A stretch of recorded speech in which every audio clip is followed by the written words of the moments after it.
At my guided tour, I take my guests to a ceremony called Goma at a Buddhist temple, Fukagawa Fudodo. It's a Tokyo branch of Narita-san Shinshoji, which is a headquarters of very powerful Buddhist group. So at the ceremony, the monks put up a fire, they beat drums while chanting. So the idea is with the fire, smoke, drum beats, and chanting, it aims at removing our negative desires and bad lucks.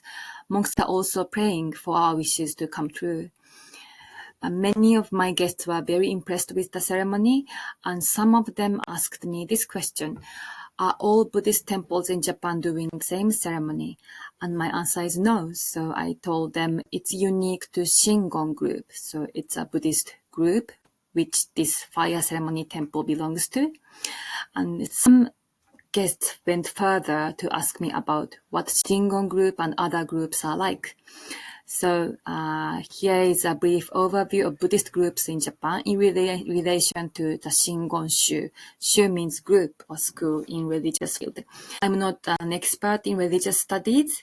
What I'm going to tell you is my understanding about Japanese Buddhism as a local. So if anyone in the audience is professional in this field, please kindly understand if I make any errors. Okay, so basically Buddhism arrived at Japan around 6th century through China and South Korea. And in the ancient time, many Japanese monks went over to China to study about Buddhism and brought the thought back to Japan. So in the earlier time in the history, Buddhism in Japan was very much influenced by Chinese Buddhism. But around the 9th century, Japanese Buddhism started to make its own evolution, so unique development. And there were two legendary monks, so Saicho and Kukai. So they also went to China and then brought the lessons back to Japan. Then they established Tendaishu for Saicho and Shingonshu for Kukai. So these two old-style Buddhist groups are still very, very powerful in Japan.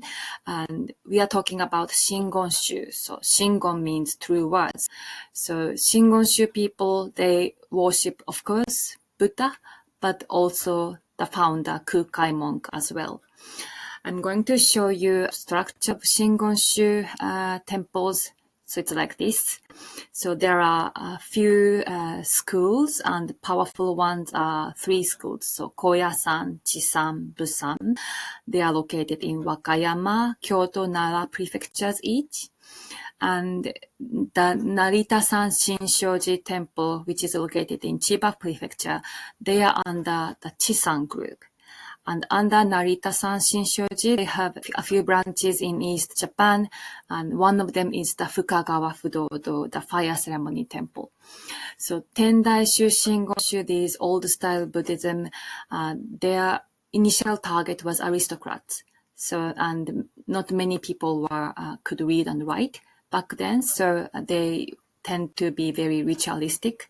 So they used visual effects like fire and golden interiors, sound effect like drums to impact people so that they would turn to Buddhist.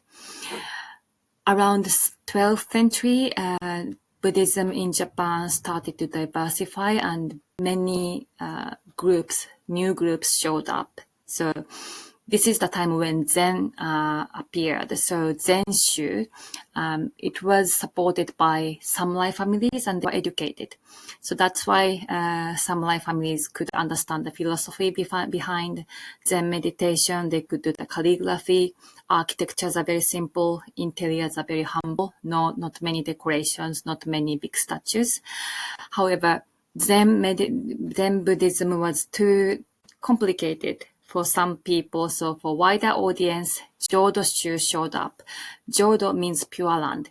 And they said, let's make it simple. And we just need to read the Buddhist scrolls over and over. That's the only way we can get closer to Buddha's mind state.